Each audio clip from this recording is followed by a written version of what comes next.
pretty early on when I started doing this work, people would talk about the Louisiana Tumor Registry reports, Yes. right? And so there was this narrative that somehow those reports showed that there's no problem, right? So I'm like, all right, let me look at these reports and see what they say about pollution.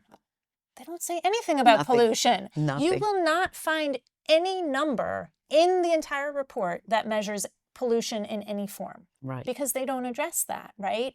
Instead, what those reports do is they just say, here's the number of new cancer cases in a location, Right. right? They don't investigate the causes. Right. And so industry and state regulators had been taking those reports and basically saying, oh, if there's a problem, you know, there should be high rates of cancer across this entire area. So, I mean, what it ultimately comes down to is if you want to say something about the relationship between pollution and cancer, you need to measure pollution and you need to measure cancer. Right. And so I said, okay, well, what if we actually take numbers from the EPA of cancer risk due to air pollution and we compare those to the cancer rates?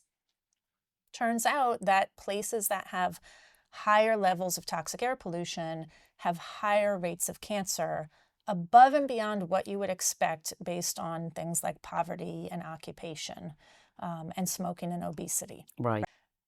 A disease can have multiple causes and multiple risk factors, and it doesn't make sense to say to focus on one and not the other, right? So like if people are getting cancer from breathing air pollution, it doesn't make sense to say, well, what about diet?